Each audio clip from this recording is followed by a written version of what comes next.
Welcome.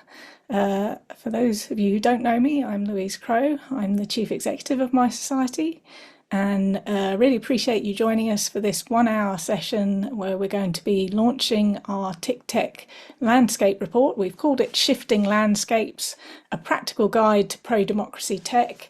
We're going to be pulling out some key parts of the report and basically discussing what we've learned from running TICTeC over the last couple of years. So a super quick introduction to my society. We use technology to help people participate in the decisions that affect their lives. We do that by creating and running digital services that equip millions of people to take action and drive meaningful change. We're also part of a global community of people working to create and popularize different kinds of pro-democracy technology in different societies and contexts. We think this is really important. We think having an anchor in the global perspective helps civic tech organizations around the world fight their local battles. We can all get useful tools and ideas to use at home, but also connecting with a global community doing similar things can transform what can often be quite an isolated experience, chipping away at big problems, often in difficult and constrained circumstances. So because we think it's important, we actively work to bring this community together through our TICTeC program. TICTeC stands for the impacts of civic technology, and we've been running TICTeC conferences for 10 years since 2015, now 11 years. And since 2020, we've also been running year-round activities between conferences to try and connect people building, using and researching tech to strengthen democracy and civic power. The last 2 years in particular have seen everyone working in the field trying to navigate a sometimes rapidly changing world because we sit at the intersection of two things in motion, rapid changes in technology and also global challenges to democracy. And moreover, the changing geopolitical landscape has also affected the resources available to civil society and civic tech organizations around the world. During that period, we've had the opportunity and the privilege of meeting and talking to people who are responding in creative and effective ways to these challenges. So we're publishing this report as a practical resource that attempts to describe some of the directions of travel that we see, but also lay out approaches that we see working in specific areas. Today's speakers are going to be well known to you if you've attended any of our recent TICTeC events. I'm delighted to be joined by my Society colleagues, Gemma Mulder, Alex Parsons and Gia Cushion, who have done a fantastic job of working together to deliver the programme over the last couple of years and also to write the landscape report. In terms of running order today, Gemma's going to start with a brief refresher on TICTeC and how the programme has worked over the last couple of years. And she's also going to share with us some of the brilliant things that have already come out of it. Alex and Julia are going to talk us through the report after that, and they're going to pull out some key highlights and some useful examples from each chapter. And so we'll hear from each of them in a moment, and we will have time for questions and discussion after that. But a final bit of housekeeping before we get going.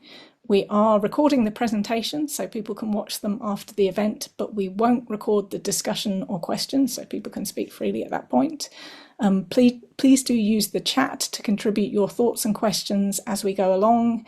We'll come to questions and chat after we have heard from all three of the speakers, and there is a live transcript available which you should be able to follow along by clicking the live transcript button. Having covered all of that, I am going to pass over to Gemma to kick things off. Thanks, Louise. Let me just see if I can drive these slides. Yes, I can. Hello, everybody. Nice to see familiar faces and names on the chat. Hi, I'm Gemma. I'm responsible for making sure our TICTeC programme of work has happened over the last 2.5 years and more, as Louise said, the last 11 years, really. So to talk about this particular project, so since mid-2023 until the end of last year, we've been really fortunate to have had the support of the National Endowment for Democracy on our TICTeC Communities programme of work. And the overall aim of this project has been to promote learning, knowledge exchange and collaboration amongst global civic tech organisations to enhance public participation, transparency and accountability around the world. The project has consisted of running two global communities of practice simultaneously, which have fed into two hybrid global TICTeC conferences. We've also been conducting interviews, one-on-one interviews with pro-democracy tech practitioners around the world, and we've produced a research report, which Louise mentioned, on pro-democracy tech around the world, learning from the amazing work that's been shared at TICTeC gatherings and conferences over the last couple of years. And my colleagues will be talking about the report in more detail soon. So the themes of the TICTeC communities of practice have been access to information and democratic transparency. So the Access to Information Community of Practice has currently 69 members from 34 countries, and the Democratic Transparency Community of Practice has 27 members from 16 countries. It's making about 96 members in total from 42 countries, so a real global span. And these communities have met online 25 times over the span of the project, which roughly equates to about one gathering every month. And Julie will talk in more detail about these community of practices later. So we managed to bring together these community of practice members as well as the wider field together in person at TICTeC conferences and post-conference community days. Once in London in June 2024, here are some nice photos of that. And then again in Mechelen last year in June 2025. And in total, 403 people attended these conferences, both in person and virtually, from 44 countries. And just to say, all recordings and related resources, so things like slides, reports, from the majority of TICTeC community gatherings and conferences can be found over on our TICTeC Knowledge Hub. And there's a QR code and link there for you to go and check that out. So I just want to say thank you so much to everybody who has attended TICTeC community events and conferences over the last 2.5 years, and everyone who's openly shared their work with us and the whole community to help everybody with this work, and to work towards our common goal of strengthening and innovating democracies. And this was an amazing stat that I worked out recently, that in total around 715 people from 69 countries have attended TICTeC community events and conferences over the course of this 2.5 year project. And that's both in person and virtually. So an amazing global span of people. And thank you to NED, of course, for their support with this programme, but also to Portugus, the Friedrich Naumann Foundation for Freedom Global Innovation Hub, Mechelen City Council, and Meet in Mechelen for their support of TICTeC 2025, alongside a number of other funders. Obviously, we're delighted with so many people from across the world have engaged with TICTeC events over the last 2.5 years, but we're even more delighted to hear about the tangible impacts that attending these events have had on participants. So here's just a few examples. So top left in green, this organisation actually shifted its focus towards developing digital tools to help people be informed about their democratic rights.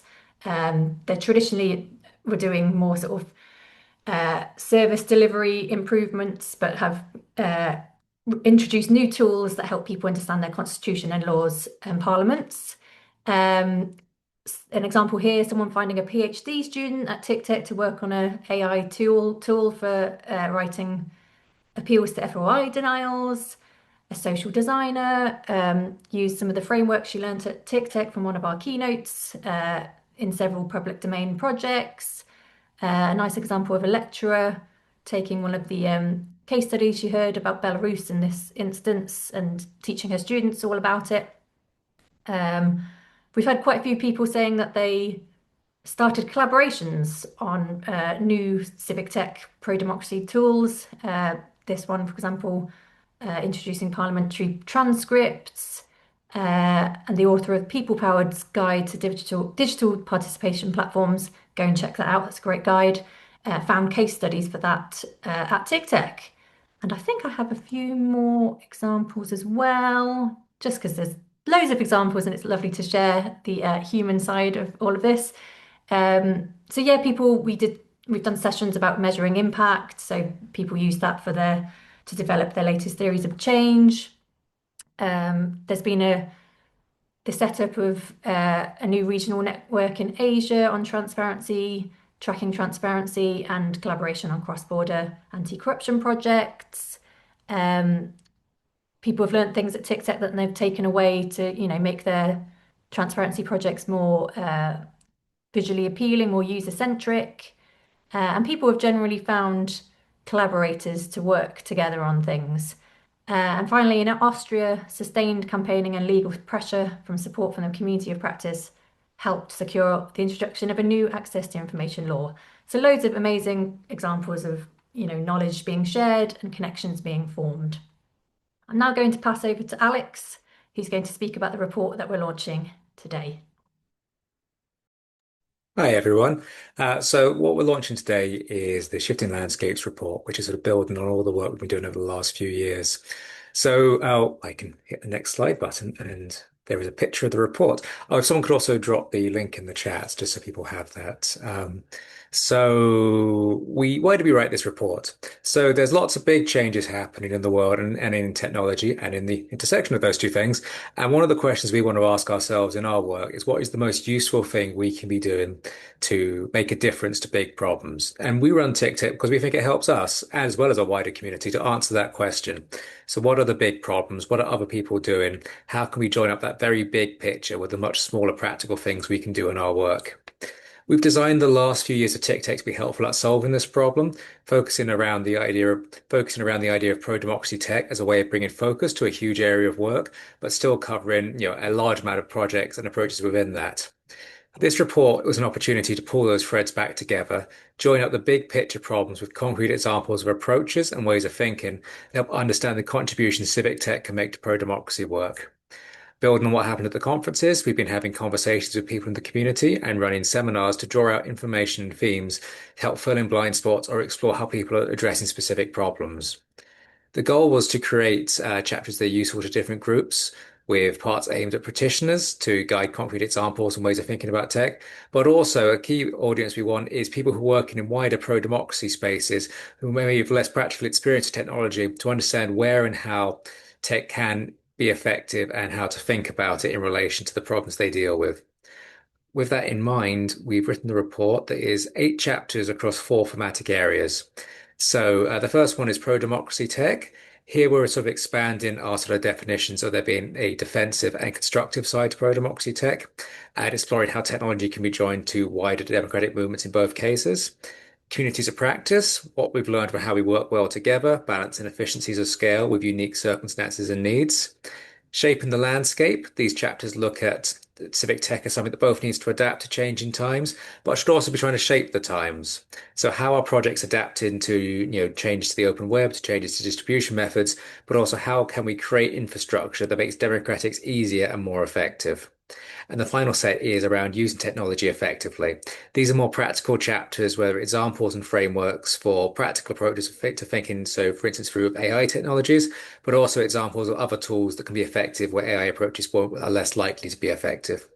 So, with that in mind, I'm just going to start talking through the first thematic area, which is the pro-democracy tech ones. Yes, pro-democracy tech. So here there's 2 chapters. Sort of our framing of this for the TICTeC conferences has been that there is pro-democracy tech is digital tools that are meant to realize and defend democratic values. And this is sort of acknowledging that authoritarianism doesn't stand still. It uses technology to extend its surveillance and control over people. And to an extent, our belief is that democracy needs to not to project technology, but use it to evolve and compete. But within that, there's important decisions about when and how technology is adapted that services democratic values. So we sort of see there being 2 rough branches of this: defensive democratic tech, which defends the open society, so anti-corruption, cybersecurity, and constructive democratic tech, which empowers powering technologies that help build democratic, vibrant participation. So on the defensive side, we sort of talk a little about the analogy that Marcy Harris and Potvox used at TICTeC 2024 about the Red Queen dilemma that there's a thing in civic tech, and especially defensive civic tech, where everyone has to run in place just to keep in the same position. And it's one of the challenges to defensive approaches because it's an arms race where new technology and innovation is both required to keep pace, but often those same approaches are also useful to those who seek to undermine democratic values. And so here, getting ahead requires efficiencies in use of new technology, building infrastructure, tools, and approaches that can empower many different actors at once. So in this chapter, we draw out two different sets of conversations we've been having. One is about cyber attacks on civic tech and civil society actors themselves, how this imposes new costs, and how procedural approaches, such as the Engine Room Cyber Security Assessment Tool, and technological approaches, such as Cloudflare's infrastructure, can help mitigate these risks. The other is looking at technology for anti-corruption purposes. And this is an area where I think about the infrastructure underpinning projects is especially important because good access to data is an essential component of anti-corruption projects. And there are already influential data standards that make transferring approaches and thinking between areas easier. So we explore a bit about how AI technologies can lower the cost of certain kinds of projects, but very importantly, these still have to rest on a foundation of good data and have clearly identified routes to impact.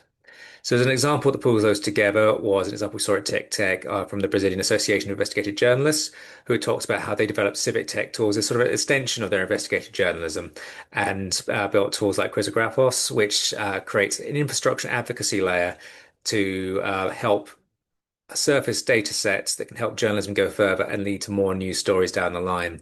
So this represents an investment in specialist infrastructure and tools that helps that has a clearer connection to having that wider impact. On the constructive side, one of the really exciting progressions we've seen at TICTeC over the last decade has been an expansion of technology that allows people to be citizen sensors of problems. So, for instance, making a street issue report or reporting corruption, to deliberative tech that builds on this to help citizens collaborate and deliberate on how a society should respond and act. This is the constructive wing of pro-democracy tech, where there is sort of an overlap between people working in democratic innovation and people working in civic tech to explore new ways democracy can facilitate democracy and how it can unlock one of the key benefits of democracy, that it's not just about the labor of people, but about the ingenuity and creativity of citizens and how that can be harnessed to everyone's benefit. But there are lots of different schools about what better democracy looks like, and different groups put on technology in different ways to make their case. So in this chapter, we really focus in on the sort of democratic innovation space and how it selectively has rejected and accepted tech approaches in deliberative democracy. And this was a really interesting one for us as an organization. Sort of, we're very steeped in the background of democratic transparency and reaching mass audiences. But these are not necessarily the elements of democracy that deliberative practitioners really put a lot of weight on, preferring to think more in terms of balanced, informed, and constructive conversations between people. And so here, one of the interesting projects we looked at in detail was Polis, and the philosophies behind policy is sort of interested in identifying areas of agreement and disagreement between groups rather than the respective size of those groups. So as a tool that's more in tune with that sort of deliberative approach. And here we're seeing different forms of ecosystem emerge, both around that core software, but also forks and re-implementations that adapt this philosophy into other ways. So this is sort of a useful case study in how successful adoption of technology relies on a shared theory of democracy. Having a clear sense of what's valued and what is rejected helps in applying technology to new democratic approaches and how to bridge, gaps between working in technology and people working in democracy. So I'm just going to pass over to Julia to talk about our community of services work, community practice work. Community practice that makes services. Thank you so much, Alex, Gemma, and Louise for starting us off. Yes, so Gemma explained to us about the community of practices earlier. We have two community of practices that we've been running, and over the last 5 or so months of this project, we've been running lots of webinars, which I know that many people in the room today have been to some of them, and it's been really nice to have a real deep think about what those amazing speakers that we heard from taught us, and we did some supplementary interviews as well. So yeah, the TICTeC communities of practice have been just an amazing way to share and learn from our global community outside of the conferences. This section of the report looks at how pro-democracy tech works collectively. So we're interested in more than just the tools that our friends and partners make, although we are very interested in the tools. We wanted to explore the shared practices that make the democratic work effective across different political and data landscapes. And it was amazing at the start of the call to see how many people from around the world are joining us just today. I've been really lucky to be working really closely with the Access to Information community of practice, so I will start there. Our key message here is that we believe that access to information or freedom of information or right to information, whichever is your favourite phrase, is an essential democratic practice that sort of sits behind so much other wider democracy and transparency work. It helps people navigate fragmented democratic and data landscapes, and we talk a lot about fragmented data here at my society. And tech plays a really powerful role in bringing together this fragmented data. So public platforms such as those that use Alavatelli, including ours, What Do They Know, and others like Fragenstaat, enable sense checking and verification of official information out in the open for everyone to benefit from. So this rebalances power by grounding accountability in communal knowledge rather than individual requests. So it's also worth considering that in the context of AI and automatic decision making, ATI becomes even more important. We think it's one of the key tools available for investigating how decisions are made, what data is used, and where power actually sits. So it was really nice to write this chapter and think about all of the powerful things that access to information has achieved and can achieve. There's some really great examples in the report, and one to draw out is maybe from Citizens Network Watchdog Poland, who shared projects which used ATI as a kind of practice of collective verification. So they were combining formal information requests with local context and local knowledge from volunteers to interpret and challenge official data on a huge scale. So we've seen some really powerful applications of freedom of information in these sort of crowdsourcing efforts, and there's part of the report on that. It's worth saying, if you do care about access to information and you like conferences and you're based in and around the UK, we are having a Freedom of Information Festival, FOI Fest, on the 19th of February at Birkbeck in London. And so we'd love to see you there. It's also online, so you can join us from wherever you are in the world. And I'll make sure to put the link in the chat in a second. But moving on to our other community of practice before I hand back to Alex. Our second community of practice takes a wider look at democratic transparency. Thank you, Gemma. Supporting global democratic transparency is less about exporting a single model all around the world and more about strengthening a shared capability and working out ingredients for success that can work in different contexts. So in the report, we emphasise how important it is to look beyond parliaments, although we are nerds about parliaments, beyond parliaments as the sole site of democratic activity, and to recognise the role of media ecosystems and informal democratic spaces. We think the regional networks are really well placed here, and we're tied into lots of those regional networks for strengthening practical skills in running democratic transparency organisations. But perhaps what's missing at a global level is the flow of ideas and approaches to innovative technical approaches. So there's more explanation of that in the report, but it's worth saying that we were really, really interested by some of the video first transparency projects that came out in the report. And so, for example, collaborations between Open Parliament TV in Germany and Open Fun in Taiwan showed how starting from video can be a key source of sort of translating democratic information from that original video source to all sorts of other multiple new formats. And so, yeah, it's just really nice to highlight these areas and projects where even if not the whole project is recreated, but techniques can be drawn upon and reused. So yes, I think that is me on this little section, and I'm going to hand back to Alex. You can see just how much content there is in this report. Hello, it's me again. So yes, there's a lot of stuff in this report, and I recommend reading it cover to cover, but actually also just picking up chapters that you feel speak to what you're interested in. We sort of wrote it to be able to dip in and out. So the next section we'll talk about is how to use a technology effectively, because this is an obvious point, but like successful pro-democratic technology involves making good choices in how to use technology effectively. And so this is sort of split into two chapters, one of which is thinking and understanding AI. Like AI stuff is throughout this report in terms of how it's useful to different areas, but what we want to do is bring it to one place, like tools and approaches we think are useful for thinking about how to apply it to problems. So in the last few years of TICTeC, we've seen projects involving machine learning or large language models move from a niche area to a whole field of work, exploring not just how these tools can be useful for pro-democracy work, but how we should approach democratic issues around their governance and how we evaluate their impact. So for instance, evaluations of how people are using chatbots to get election information. We distinguish between AI technologies and AI as sort of a wider phenomenon because that includes the hype and raised expectations that can push organizations towards approaches that are poorly aligned with what they need to do. As AI is a fast-moving field, the goal of this chapter is to provide some central concepts, but we expect the technology will move on relatively rapidly. So key to this is our AI framework, which got some comment questions on for that in the slide, which is essentially a set of questions we wrote for ourselves about how to think about how to adopt new technology to solve problems, and especially that sort of key thing about like working backwards from the problem, working forwards from the problem rather than backwards from AI as a solution. We've also in this report introduced a new grid for working through the kind of problems AI is likely to be especially useful for, and this is down the bottom. So this is a sort of production verification grid, where the key point is that we know AI can generate content. What's important is if that content is useful. In some domains, it's quite cheap to verify it's useful, and this makes deploying AI tools more practical. So, for instance, approaches where you can check if the result is valid. So, for instance, computer code approaches with good test suites are a strong use of the technology. In others, verification isn't especially expensive, but neither is production. So the effect will only sort of sharpen the aggregate. So that's the top left box. So for instance, people use AI tools to help them write to their representatives, which in each case may be slightly useful, but the aggregate effect is systematic and means we have to engage that sort of societal lens when we consider these tools. What does helping lots of individuals to do something change how a process works? And do we want that result? Is that the result we want? When it's hard to verify the solution, the approach is often still better suited for a person, or alternatively, think about how the verification problem can be broken down. And we talk a bit about this in one of our approaches, where most of the work we saw in creating an LLM process to help us in our work was investing that in the verification flow so we can help it trust its outputs rather than the approach of how it's generated. Um, so the other chapter in this report sort of talks about sustainable tech.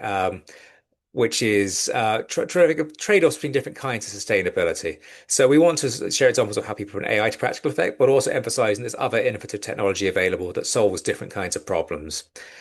So this is in part trying to bring up the sort of often the gulf between the sort of development environments of people who are writing software and the sort of expected users of software who will often be on older, lower spec machines and have more unreliable connections. So we look at examples of projects that put lots of work in at the initial phases to lower ongoing running costs, also reach audiences.